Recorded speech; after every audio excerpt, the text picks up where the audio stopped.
The beach at Winter Island Park is so interesting because the tides are quite large. You can see all the wet sand here as the tide has gone out, all of the wet rocks. And later when we check back and the tide comes in, this beach is going to look completely different. So a nice introduction for our first full day of our wedding road trip. We decided to start at this campground because it is right outside of Salem, Massachusetts, and that's a place that neither of us have ever been to. We're doing a couple new things for this trip. This pot is new. I actually got it for the Scamp. This cutting board is new, also for the Scamp. This knife, and the pour over coffee. We've never done pour over before. We usually do French press when we are camping, but that's such a mess to clean up. So we thought that having this would be a lot easier to just take it and throw it out. So with the French press, you have to rinse it out, and coffee grinds get everywhere, and even in the Scamp, it makes a giant mess. So I think this is going to be a nicer way to make coffee, and I had cream because we have the cooler, so I made myself this little latte, and it is so good. Normally we don't make eggs and that kind of stuff when we're camping because we don't have any way to keep it cold, but now since we have the cooler, we're actually kind of expanding what we get to eat, which I think is nice. So don't let the weight of the world slow you down, and if you search for the meaning of life, it won't be found. So take your insecurities and leave them all behind. Let's learn to make the most of our time. After breakfast, we took the short drive into historic Salem. It was a little bit tricky finding parking because one of the main parking garages was closed for some reason, but we were able to look around and found some street parking that was pretty close walking distance to the center of downtown. It was a little tricky finding parking. I think we're good on this street. We didn't see any sign. Well, it's 2-hour parking, so we'll have to come back and move the car in a little bit, but we're not too far from the downtown, which area, so we're gonna go check that out. As an extra bonus, the street that we parked on was lined with these beautiful historic homes. They were painted all different colors, they had beautiful gardens and window boxes, and then when we got to the end of the street, we were right at one of the main parks, so not a bad choice for parking. On one end of the park was the Witch Museum, which we were going to see if we had time to loop back to later. It's weird because you forget. It's like, it's the beginning here. For the most part. All the really old historic stuff. I'm used, 1776 and on, pretty much. And a little bit before that, but then this is, 1600s or something? Yeah.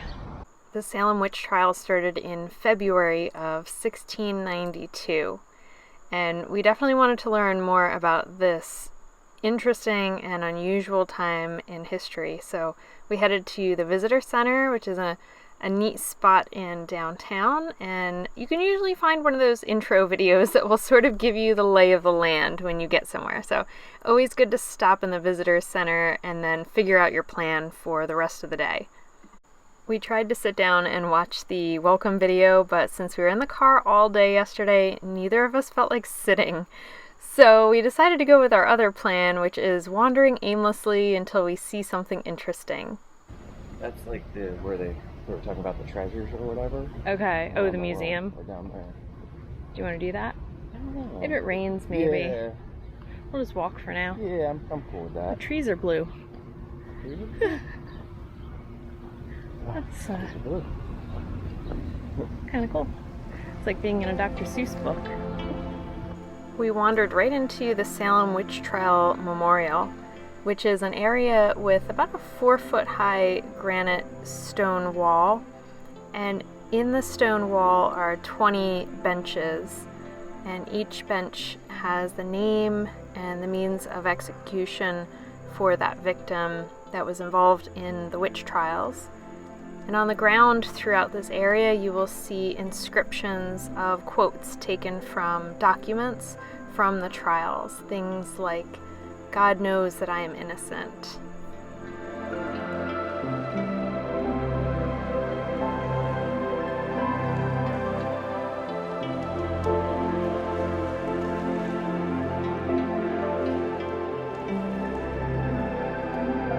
Just next to the memorial is a wooden building that serves as the welcome center for the cemetery just behind the memorial. And this offers a little bit more information about what happened here. And the building itself is an interesting attraction. The wooden beams and the architecture are just beautiful. Then we took a walk through the cemetery. You are welcome to walk through as long as you stay on the path and don't go near the stones themselves to make sure that everything is preserved and protected. After exploring the cemetery, we continued our walk down toward the waterfront.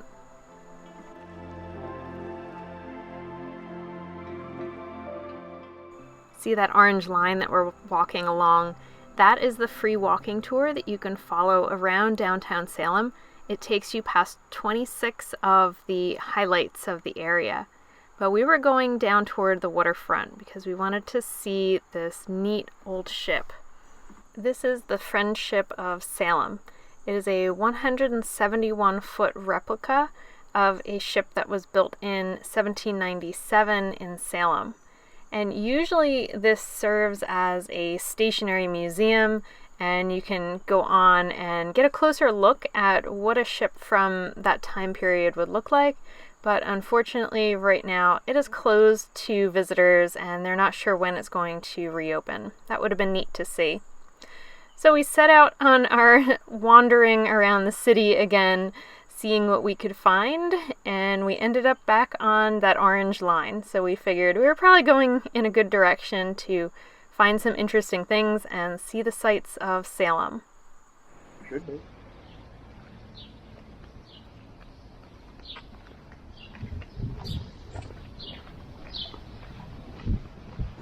We looped back around to the main pedestrian mall, and this area is lined with shops and restaurants, and of course a lot of things that are witch related, having to do with the occult or anything Halloween.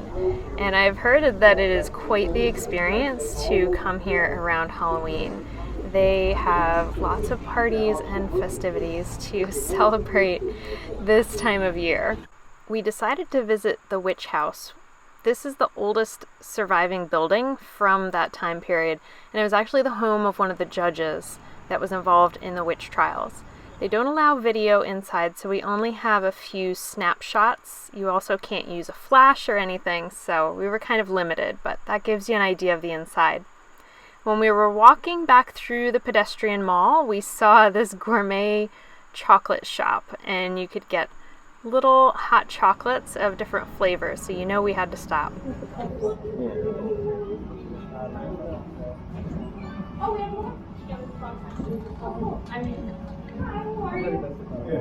Super rich. Yeah. I got a hot chocolate flavored with nutmeg. Patrick got a coffee, and then we got 2 truffles to share. This was such an experience. That hot chocolate was so flavorful and creamy, and I loved the little dishes and cups that they served it in. It was such a fun experience. These are the things that we love stumbling upon when we are out traveling.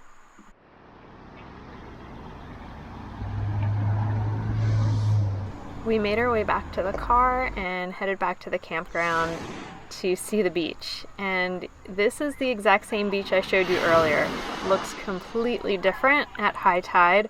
You can barely even see the rocks. The water comes up so much farther.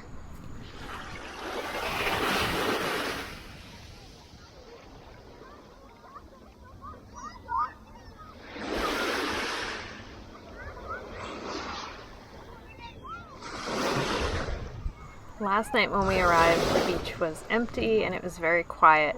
Today there were a lot more people around, specifically a lot of kids. And one of the parents came over and let us know that it was the last day of school, so they were having a big party and there were people everywhere. At least our first night of camping there was relatively quiet. Holy. It was like totally different today. Yeah. I mean, it was a little bit of a party day yesterday, but today it's like full on.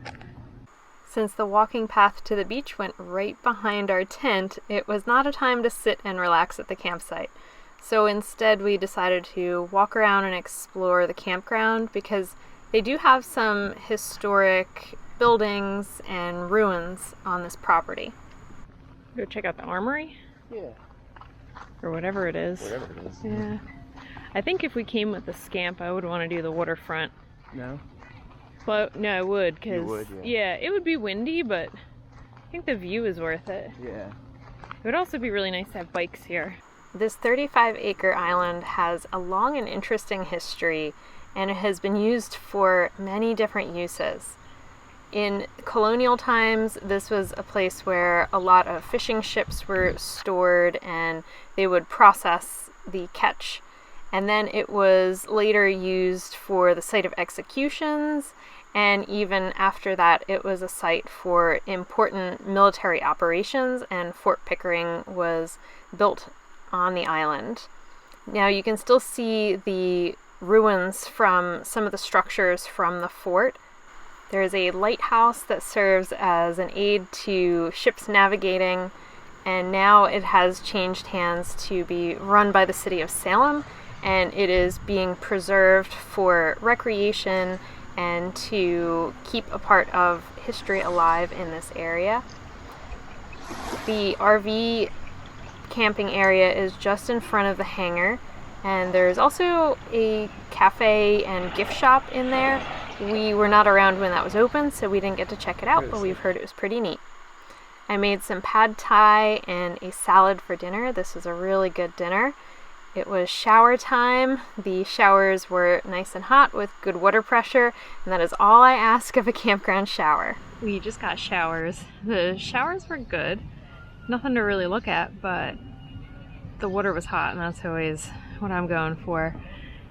It's very busy here. So it's Friday night, and the family that's camping next to us is having a big party, and they said that school just let out. So it's definitely a party atmosphere, and that's different. We don't usually travel. We don't do a big trip this time of year, so we're not used to thinking about that in terms of the school schedule. So it's like music all over the place, people running through our campsite, big groups of kids all over the place. So it's definitely not a quiet night of camping by any means, but the weather is great. There's a wonderful breeze, and yeah, I mean, it's a very interesting campsite. The other thing is that they actually have Wi-Fi here. I've never checked in at a campground and they hand you the Wi-Fi code. We thought he was joking at first, but there is actually Wi-Fi here, and it's pretty strong. Like, we can watch YouTube videos. So I think our plan for tonight is we're gonna get in the tent, and we brought the iPad, and we're gonna watch some like videos and documentaries about the Salem witch trials, so we can actually see some of the places that we visited today in those videos, which is always pretty neat. And just to make things extra interesting, the people up there said that they saw a raccoon running around, and it looks like it had rabies. So there may or may not be a rabid raccoon running around. Luckily, we did not encounter the erratic acting raccoon, and I think maybe a more probable scenario is that a raccoon found somebody's unfinished beer. But with all of those challenges of camping, this beachfront view at sunset made it worth it. Thanks so much for being here. Stick around for the rest of our honeymoon road trip through New England.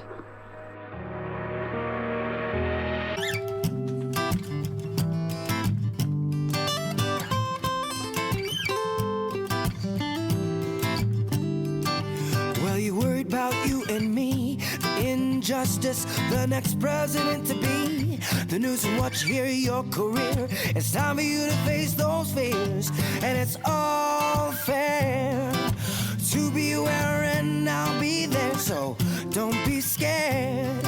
Just take a deep breath of air, and 1, 2, 3. 3 to 10, you begin to focus again, and though time flies, we'll have enough to realize this bigger than the both of us.